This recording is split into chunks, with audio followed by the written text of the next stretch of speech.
Salve, salve, galerinha deste Piauizão, deste Brasilzão. Meu boa noite a todos que nos acompanham aqui pelo canal Educação. Sejam bem-vindos a mais uma aula de matemática, hoje é etapa 5. Começamos mês novo com assunto novo. Como assim, professor? Vamos começar com alguns conteúdos base para vocês chegarem top das galáxias na EJA etapa 6. Ou seja, que corresponde à primeira e à segunda série do ensino médio. Ou caso vocês venham a passar para o ensino regular, conteúdo base já de introdução à primeira série do ensino médio. Só que a gente vai colocar de forma tímida, sua base, para vocês já irem tomando ciência mais ou menos do que se trata. Mas não é algo tão desconhecido de vocês. Em algum momento da vida escolar, você se apropriou dessas nomenclaturas. Pode até ser que você tenha esquecido, mas você vai lembrar agora. Vem cá comigo, iniciando nossa aula. Qual que é o conteúdo, professor? Está na tela, professor. Conjuntos, professor. O que a gente vai estar fazendo hoje com vocês? Hoje a gente vai estar fazendo a definição, a gente vai apresentar os tipos e de que forma nós podemos representar conjunto. E a gente começa fazendo a definição. O que se acha que é conjunto? Hein, Gabriel? Boa noite, grande Gabriel. Você já está de volta, não é isso? Seja bem-vindo. Eu para mim que você tinha saído. Você disse que tinha que ir da igreja, não foi não? Deu certo não? Que bom, que bom. E aí? Justamente. Esse aí que você colocou no chat. Esse aí que você colocou no chat pra gente é um dos tipos de representação. Um dos tipos. Eu posso representar de que forma um conjunto. Então, primeiro, o que é conjunto? Vamos para a definição.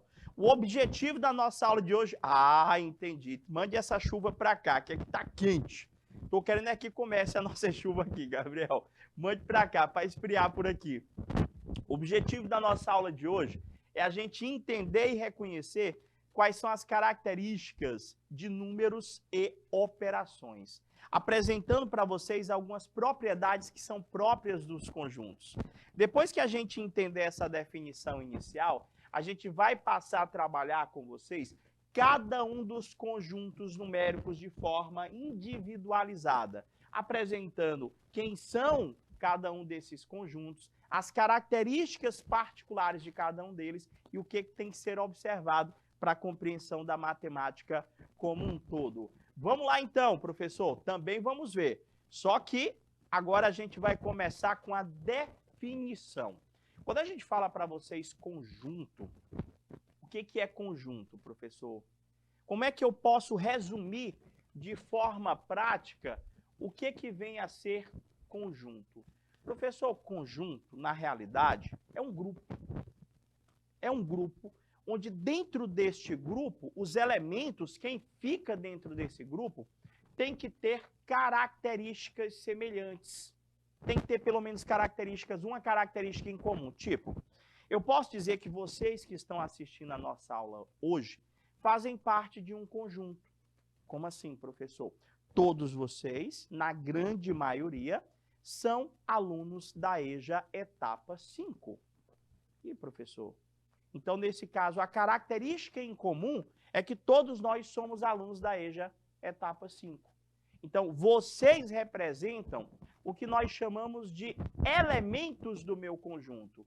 Então, a forma mais prática que eu tenho que colocar para vocês é que um conjunto é um grupo, é uma coleção, é um agrupamento, professor.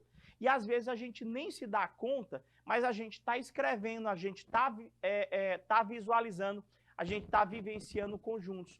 No dia a dia nós encontramos conjuntos de vários tipos. Por exemplo, olha o que é que eu posso dizer que é conjunto. Vocês, conjunto de alunos de uma sala de aula. Por que são conjunto ali, professor? Porque eles têm uma característica em comum. Eles são alunos da mesma turma. É um conjunto, é um grupo, professor. Mais exemplo, professor. Conjuntos das fotos de um álbum. Tu puxar teu celular, não sei se você faz assim, mas muitas pessoas separam as fotos por álbuns. Álbum, professor, o que é isso? Por tipo. Bota lá, fotos do Niver, fotos do Natal, fotos da praia, fotos do casamento, cria álbuns. Então, dentro daquele álbum, ele é um grupo.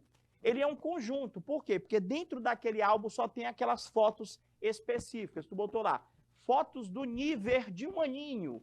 Então lá vai ter fotos que têm características semelhantes. Que características semelhantes são essas? São as de aniversário de um aninho.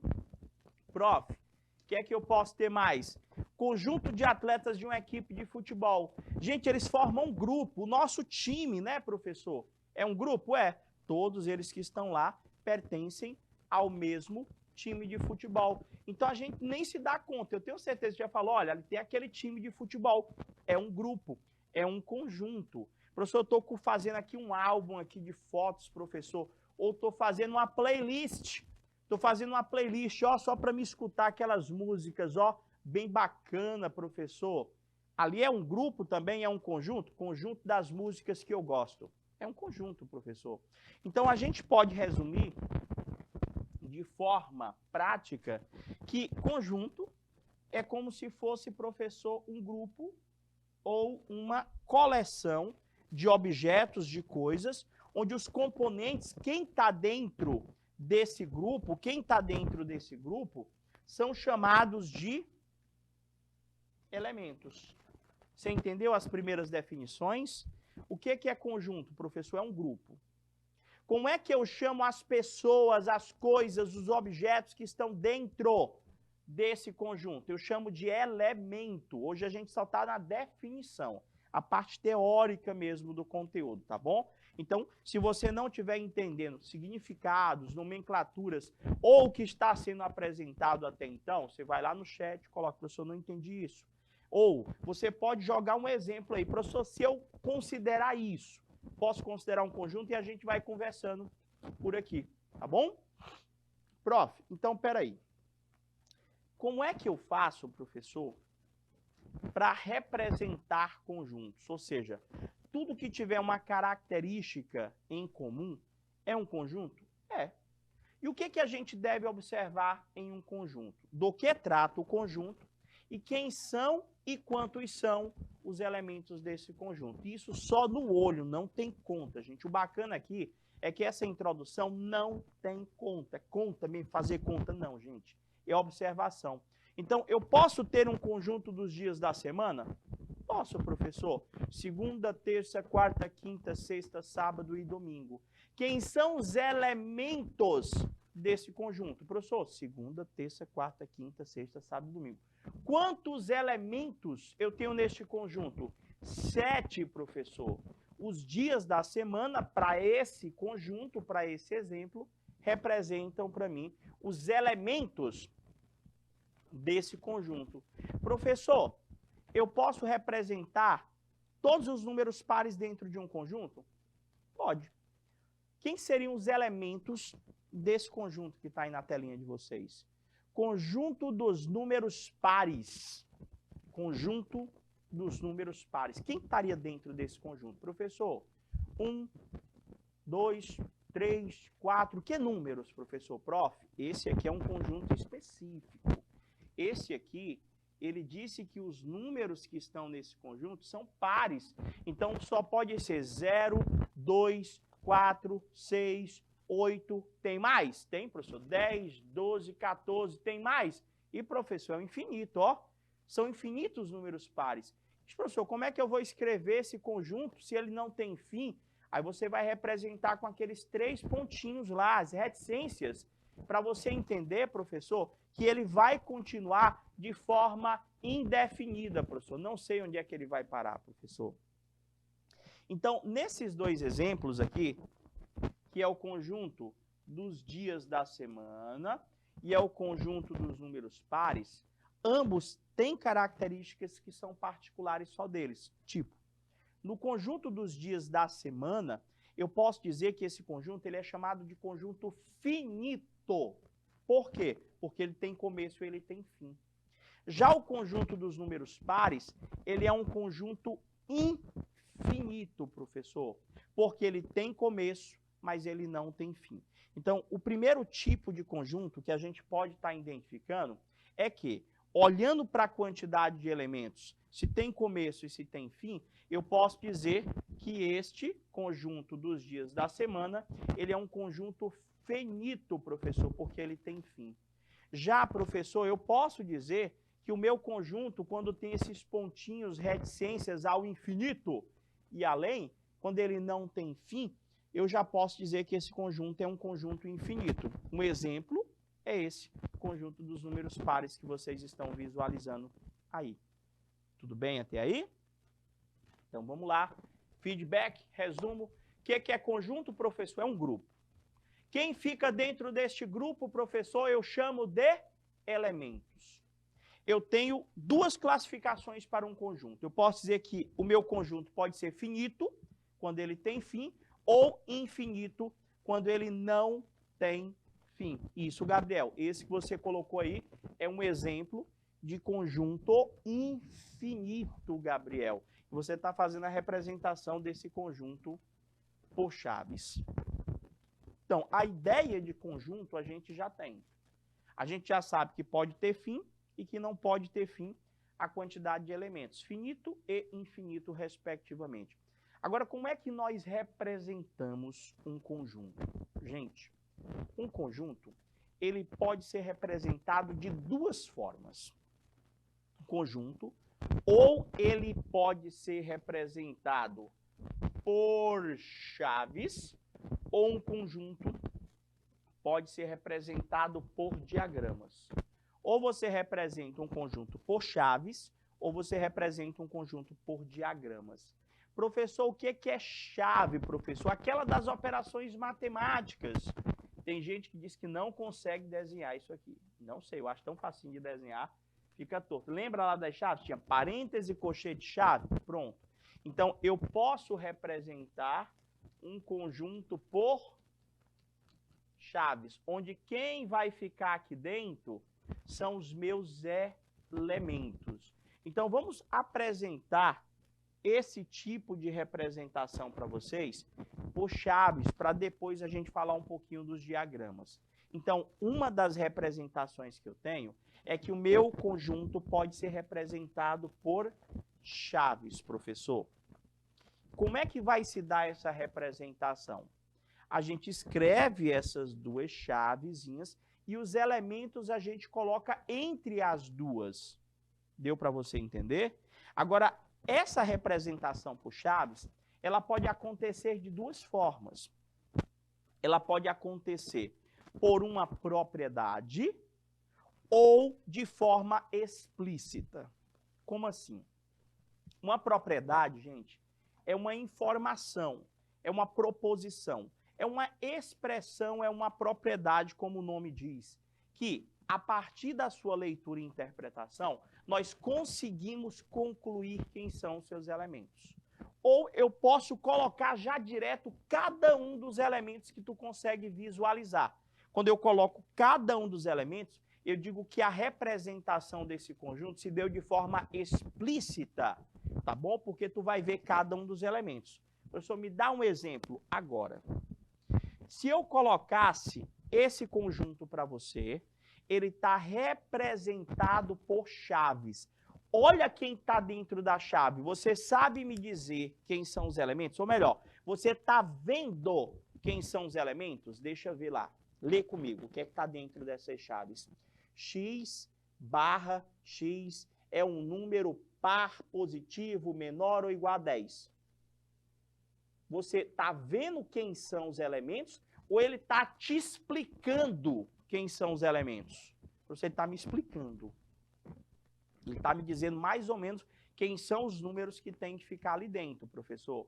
Então, essa representação que você está visualizando só explica quem são os números, professor. Então, essa representação que você está visualizando aqui é uma que aluno que disse que não entendeu direito essas coisas, lá no finalzinho é que vai dizer para mim. Então, professor, não estou vendo quem são, mas o cara está me dizendo como é que eu faço para saber. Então, ele me deu uma propriedade. Professor, traduz aí para mim o que ele está dizendo. Ele está dizendo para mim que X, que são os números que a gente não sabe quem são ainda, tá bom? Esses X, que são os elementos, são tais que X tem que ser número par, positivo, menor ou igual a 10. Ou seja, o que ele está dizendo é que entre essas chaves tem que ficar os números pares, positivos, menores ou iguais a 10. Professor, quem está dentro desse conjunto seria o 2, 4, 6, 8, 10. Professor, o 0 é par, ele não entraria dentro desse conjunto? Não. Por quê? Porque além dele dizer para você que os números que estariam aqui dentro são pares, ele diz que são pares e são pares positivos. O 0 é par, gente, mas o 0, ele não é considerado um número positivo. Na realidade, o 0 ele não é nem positivo e nem negativo. Então aqui eu tenho as duas representações por conjuntos. Se você analisar pelas cores, você vai entender. A primeira representação de azul é a representação do conjunto por uma propriedade. E a segunda é aquela que você está vendo todos os elementos do conjunto. Você nomeou cada elemento. Então, nesse caso, ele foi representado de forma explícita. Então, eu posso representar um conjunto por chaves ou por diagramas. Quando nós representamos esse conjunto por chaves, eu posso representá-lo por propriedade ou de forma explícita. Vocês entenderam a diferença? Por propriedade, professor, é quando eu digo quem são os números. Por propriedade. De forma explícita, é quando eu coloco já cada um desses números. Então, peraí, professor. Isso lá por chaves, não é? E por diagrama, o pessoal diz que é um balãozinho. Por diagramas, professor, é quando eu pego essa representação por chaves, eu traduzo a propriedade, professor, e eu faço o desenho de um diagrama. Ali ele colocou, professor, ali é diagrama? Ainda não, ali é uma representação por chaves, x tal que x, é um número ímpar, positivo, menor que 10. Ou seja, quem seriam os elementos desse conjunto? 1, 3, 5, 7 e 9. Agora que eu tenho a representação dos elementos desse conjunto de forma explícita, eu também posso representá-la por chaves. Professor, o que seria uma chave? Prof, uma chave não, desculpa, um diagrama. Um diagrama, gente, é qualquer desenho fechado que você vai fazer. Isso é um diagrama. Pode ser uma bola, um quadrado, um retângulo, um triângulo. Qualquer figura fechada, você pode dizer que é um diagrama. Não precisa ser redondo. Professor, o meu está parecendo um ovo aqui, o meu está parecendo uma moeda. Tá... Gente, só precisa ser uma linha fechada. Isso é um diagrama. Entendeu? Discoide, né? Lentes de óculos. Pode ser. O desenho, esse meu aqui que for parecido com a lente de óculos, foi, Gabriel? Pode ser. Contanto que seja uma linha fechada. Então, aquela representação que você está vendo à esquerda, onde eu coloquei os meus elementos entre chaves, a única coisa que eu vou fazer é colocar lá dentro do meu diagrama. Tá lá, ó. 1, 3, 5, 7, 9. Você entendeu aí? Então quer dizer que eu posso representar um conjunto por chaves ou por diagramas. Por chaves, dentro da chave pode vir uma propriedade, que é aquela que me explica quem são os elementos do conjunto, ou ela pode se dar de forma explícita, onde eu já vejo quem são os elementos do meu conjunto. Essa representação explícita, ela pode ser representada dentro do diagrama. Só colocar cada um dos elementos. Esse diagrama que você está vendo aí, que não é bem uma figura redonda, quadrada, ou seja, eu fiz um círculo. Esse diagrama ele é chamado de diagrama de Venn. Venn. Esse é o de Venn. Porque tem uma diferençazinha. Às vezes até na leitura o pessoal, professor, que diagrama é esse? É só o Venn que a gente trabalha? Não, tem outro diagrama. Esse aqui é redondo, perfeito, redondinho, redondinho? Não é não, né, gente? E, professor, se porventura eu pedisse esse aqui para você, foi o primeiro exemplo, não foi? Tá vendo ali, conjunto B, ele disse que quem está dentro do conjunto B é x, que são os números que eu quero descobrir, tal que esse x tem que ser número par positivo menor ou igual a 10. Foi aquele primeiro exemplo. De forma explícita, eu posso dizer que quem está dentro desse conjunto é o 2, 4, 6, 8 ou 10. E se eu fosse representar isso aí por um diagrama, professor?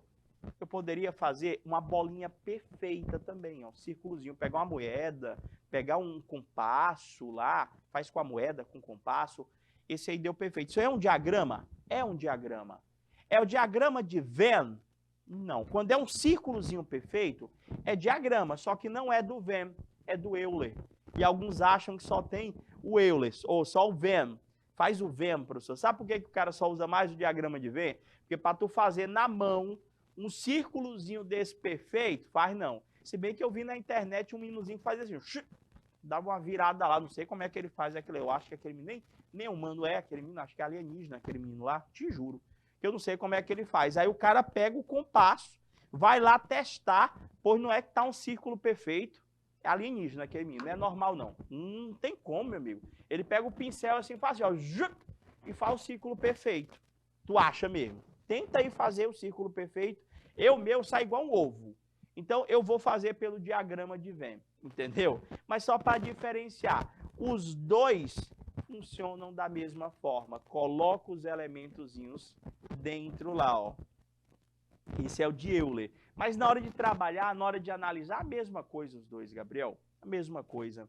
Só gosto mesmo de colocar. Gente, além da representação, a gente tem outros tipos de classificação para esses conjuntos, analisando-se a quantidade de elementos que a gente pode ter dentro desse conjunto. Como assim, professor? Tipo, se eu tiver apenas um elemento dentro desse conjunto, eu vou dizer que esse conjunto ele é chamado de conjunto unitário, até pelo prefixo lá, até pela própria nomenclatura, professor. Unitário é aquele conjunto que só tem um elemento. Tá, professor, ele vai pedir para me classificar? Às vezes. Ele vai dizer lá, classifique o elemento como unitário, vazio, que eu vou já mostrar para vocês. Eu vou colocar aqui um conjunto representado por propriedade. Aí você vai verificar quem são os elementos desse conjunto. Olha só. Se eu perguntasse para você quem são os elementos desse conjunto aí, ó. Ele colocou ali para mim, conjunto A é um valor X, né? X é para a gente saber, ó, vai ser o valor que eu quero descobrir, tá? X tal que X, ou seja, os valores X tal que esses valores X sejam um número primo par positivo. Ele está dizendo que nesse conjunto estão todos os números primos pares e positivos. Quem são os elementos desse conjunto? Ainda não é essa parte aí não, Gabriel. Ainda não é essa parte. Daqui a pouco. Isso aí são as relações de pertinência. Ainda está na classificação e definição ainda. A essa parte, contém, não contém, pertence, não pertence, seriam as relações de pertinência, pertence, não pertence, contém, contido, não está contido, as relações de inclusão. Então, o meu conjunto, definição ainda, ele pode ser unitário. Professor, quem está dentro daquele conjunto? Aqui ele está dizendo para mim, ó, que quem está dentro desse conjunto é um número X, que eu tenho que descobrir qual é, tal que esse X, professor, é um número primo par positivo. Professor, só pode ser o 2. O 2 é o único número par que é primo, professor.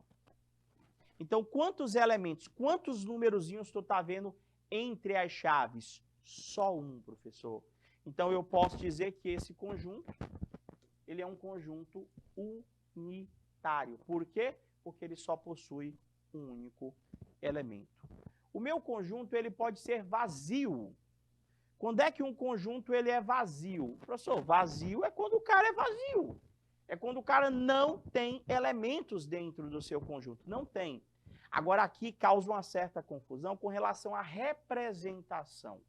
Como é que nós representamos por chaves, ou melhor, não por chaves somente, mas como é que nós representamos? É justamente essa a confusão, Gabriel. Esse exemplo que você colocou aí, o nosso colega Gabriel colocou no chat ali, o exemplo, esse exemplo que você colocou não é o exemplo de um conjunto vazio. Esse que você acabou de colocar para mim é um conjunto unitário. Você sabia que esse é um conjunto unitário? Por que que aquele primeiro exemplo é um conjunto unitário? Ele é unitário porque, professor, eu estou vendo um símbolo lá dentro, ó. Tem alguém lá dentro? Tem. Se tiver alguém dentro da chave, professor, ele já não é vazio. Então, olha esse exemplo aqui. Se eu perguntasse para você, eu quero que você ache, nesse conjunto B, um número x.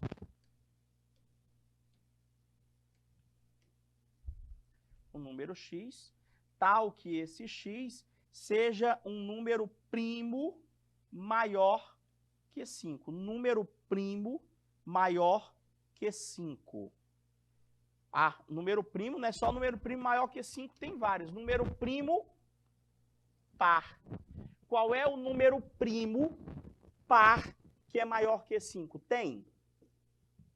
Tem número par primo maior que 5?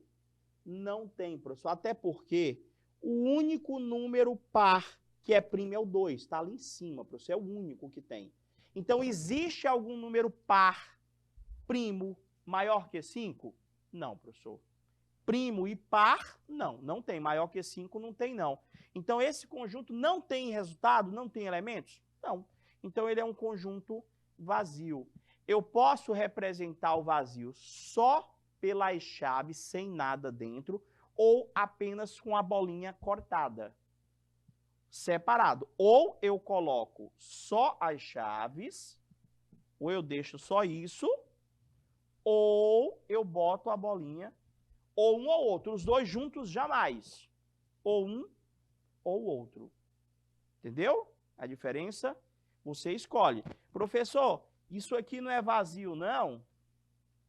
Não, gente, aí não é vazio. Porque você está enxergando alguém entre as chaves. No momento em que você enxerga alguém entre as chaves, tem gente lá dentro, professor. Aí o cara já passa a ser elemento. E se tem elemento, aí você vai ver. Se tiver só um, ele é unitário.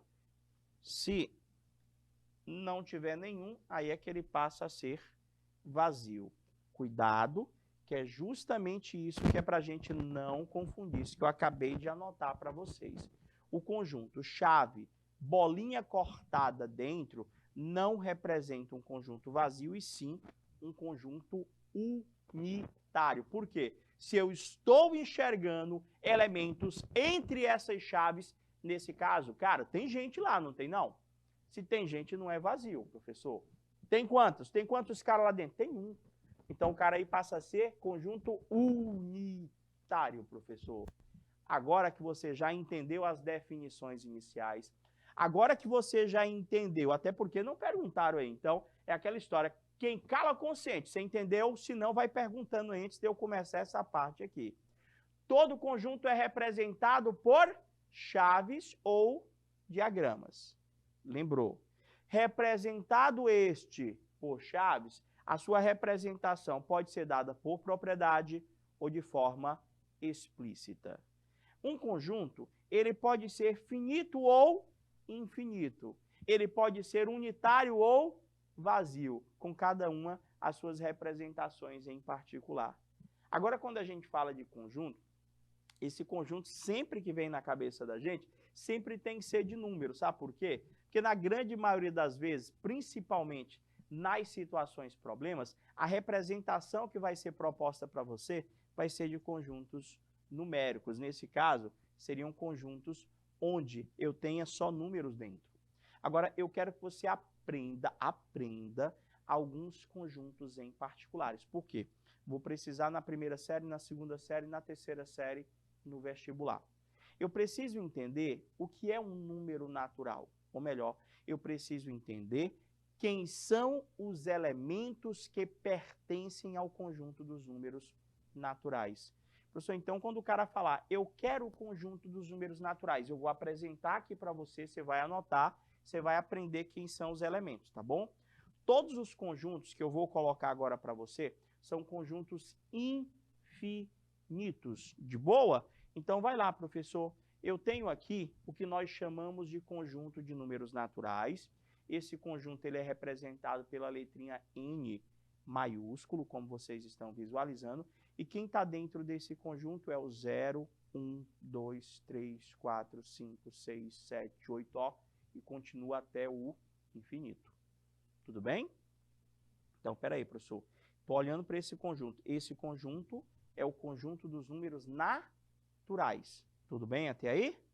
0, 1, 2, 3, 4, ó, reticências, ao infinito e além. Então, se o cara perguntar para você, quem são os elementos de um conjunto, ou melhor, quem são os elementos do conjunto de números naturais? Você vai dizer 0, 1, 2, 3, 4, ao infinito e além. Professor, olha outro conjunto. Quem são os elementos? Elementos é quem fica dentro do conjunto. Quem são os elementos do conjunto dos números inteiros? Inteiros. Professor, vou botar aqui, ó. O conjunto dos números inteiros, ele é representado pela letra Z, não é pela letra I. Que a pessoa, o conjunto dos números naturais é representado pela letra N de natural. Conjunto dos números inteiros é para ser representado pela letra I de inteiro. Não. Tem dos Z, não entendi. Dos racionais, irracionais, inteiros. Tem vários tipos, Gabriel. Então, aqui, professor, inteiros é representado pela letra Z. E, professor, não posso dizer que é I, não? Pode não, gente. Agora, vamos lá. Olha quem está dentro do conjunto dos números inteiros. Olha lá. Professor, menos 3, menos 2, menos 1, 0, 1, 2, 3. Aí eu estou percebendo, professor, que tem reticências dos dois lados. Ó. Tem reticências para cá e tem reticências para cá. Quer dizer que ele continua ao infinito para os dois lados. Não é isso? Isso mesmo. Agora, se eu pedisse que você olhasse para o conjunto dos números naturais e que você olhasse para o conjunto dos números inteiros, será que você consegue perceber semelhanças e diferenças? Será que você consegue perceber? Eu consigo. Olha só quais são as semelhanças que eu já consigo perceber de cara. Se eu olhar aqui os naturais, é 0, 0, 1, 2, 3, 4 e continua ao infinito e além. Quando eu estou olhando para os inteiros, eu estou vendo 0, 1, 2, 3, 4 ao infinito e além. Eu estou vendo, gente, que os números naturais, eles estão dentro do conjunto dos números inteiros. Só que a diferença mesmo daquele conjunto de cima para o conjunto de baixo é que no de baixo, professor, além dos números positivos, eu também tenho os números negativos. O conjunto dos números naturais, ele é formado por todos os números positivos, incluindo zero. O conjunto dos números inteiros é formado por todos os positivos, todos os negativos, incluindo zero. Ó, aqui são todos os positivos, aqui são todos os negativos, e aqui nós temos o zero no meio, separando que não é nem positivo e negativo. Então, quer dizer que ele continua para os dois lados, né, professor? Os inteiros vai ser 0, 1, 2, 3, 4, 5, 6, 7, 8, infinito e além. Vai ser menos 1, menos 2, menos 3, menos 4, menos 5 ao infinito e além. Tudo bem? A relação, isso. É isso que eu queria que os alunos percebessem, Gabriel. Todos que estão acompanhando a aula. Eu quero que vocês percebam que se o número é natural, ele obrigatoriamente é número inteiro. Todo número natural é inteiro, mas nem todo número inteiro é natural. Por quê? Porque existem números que são próprios do conjunto dos números inteiros. Quem são? Quais são os números inteiros que não são naturais? Os negativos. Os negativos não pertencem ao conjunto dos números naturais. Tem mais conjunto? Tem, professor. Eu também posso te apresentar o conjunto dos números racionais. Igual como foi nos inteiros, eu não vou representar o conjunto dos números racionais pela letra R. Não, não. O conjunto dos números racionais é representado pela letra Q. Esse Q vem de quociente, gente. Depois eu vou explicar por quê. Então, os números, professor, naturais é o N, os números inteiros é o Z, os números racionais é o Q. Só que eu não sei se vocês perceberam, volta aqui. Que tipo de representação eu utilizei para representar o conjunto dos números naturais e o conjunto dos números inteiros aqui? Eu representei esses dois conjuntos por uma propriedade ou eu representei esses dois conjuntos de forma explícita? Professor, olha só. Aqui, deixa eu ver aqui o que o Gabriel colocou para mim. Ah, entendi. Não, na realidade não, Gabriel, é porque as outras letras lá, elas já são, o R já representa outro conjunto, tá bom? O I também já representa outro conjunto, que a gente vai já falar neles também. Mas aqui, eu tenho que o conjunto dos números naturais, eu estou vendo quem são os elementos. No conjunto dos números inteiros, eu estou vendo quem são os elementos. Já no conjunto dos números racionais, eu não vejo quem são os elementos. Lá, naturais inteiros, eu fiz a representação de forma explícita. Já o conjunto dos números racionais, só tem letra ali, ó, professor. Ele botou assim, A sobre B, que é uma fração, não é? Tal que, no caso aquele, tal que esse A, professor, ele pertence a Z, faltou aqui um pouquinho, acho que eu apaguei sem querer, era para ele estar escrito assim, ó. O conjunto Q era igual a X tal que, X era para estar escrito assim, ó. Tal que X é igual a sobre B, onde o A pertence aos inteiros, que é aquele conjunto passado, o B também pertence aos inteiros com esse asteriscozinho aqui, ó. Quando você tiver um asterisco em cima da letra que representa um conjunto, entenda que ele está dizendo para você que pode ser todos os números daquele conjunto, só não pode ser o zero. Então, o conjunto dos números racionais aqui, gente, ele está sendo expresso para mim de forma explícita ou por uma propriedade? Por uma propriedade, professor. Por quê? Porque eu não estou vendo quem são os elementos que ficam lá dentro. Por quê, professor? Porque o conjunto dos números racionais, como é que eu posso colocar para você? Ele não é formado por um único tipo de número. Eu só posso te dizer que qualquer número, preste atenção, qualquer número, qualquer tipo de número que eu possa escrever na forma de uma fração é um número racional. Pertence a esse conjunto. Tipo, se eu colocasse para você, professor, o número 5. O número 5 ele é natural, não é? É, professor, o número 5 é natural. O número natural, professor, ele é uma fração? Não, professor, ele é natural. É sim, gente. Todo número natural é uma fração. Aí você pode estar dizendo para mim, professor, mas fração não tem que ter o numerador e o denominador? Tem sim, gente. Professor, mas o 5 não tem denominador. O 5 não tem. Se o 5 não tem denominador, professor, ele não é fração. Mas o pior é que ele tem, gente. Eu só não estou visualizando. Quando a gente não visualiza o denominador, não quer dizer que ele não exista. É igual como essa fração que eu estou colocando agora. Essa daí tem numerador, tem denominador. Se eu te perguntar, isso aí é uma fração? Tu vai dizer, é sim, senhor, professor, isso aí é fração. Eu posso dizer que esse número aí é um número racional?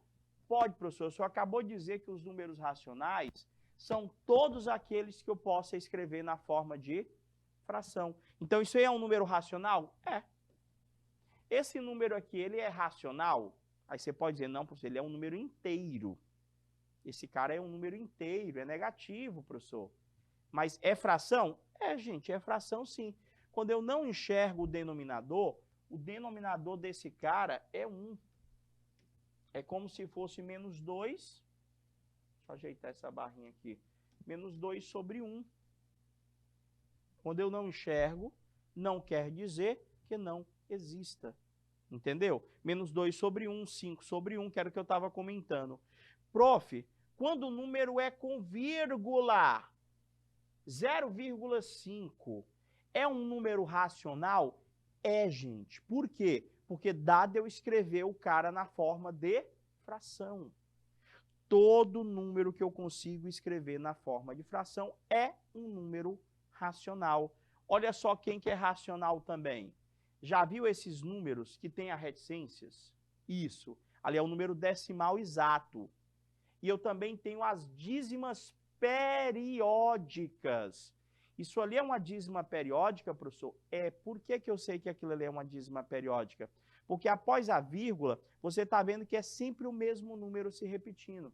Então, por que que eu não consigo, igual como eu fiz com os números naturais, igual como eu fiz com os números inteiros, por que que eu não consigo representar esse conjunto dos números racionais de forma explícita? Por que que eu não consigo? Porque o conjunto dos números racionais, ele abraça todos os outros que eu acabei de visualizar e mais. Ou seja, ele abraça tipos diferentes, professor, de números. Tipo, o conjunto dos números racionais é aquele que todo mundo que pertence a esse conjunto é aquele número que eu possa escrever na forma de fração. Tem sim, Gabriel. É justamente essa parte aí que a gente ia começar a falar, mas a aula já está quase no final. Para nós conseguirmos entender o porquê que esses números são frações, eu tenho que aprender como transformar essas dízimas em frações. Esse processo matemático que transforma uma dízima periódica em fração é chamado de fração geratriz, que é quando eu pego esse 0,333333 e transformo em fração. Eu pego esse 1,55555 e transformo em fração. No seu livro da EJA, pode ser que o processo apresentado para a obtenção dessa fração geratriz seja o processo algébrico. O processo algébrico, ele demanda muito tempo, porque tu iguala a x, eu acho um pouco complicado de entender.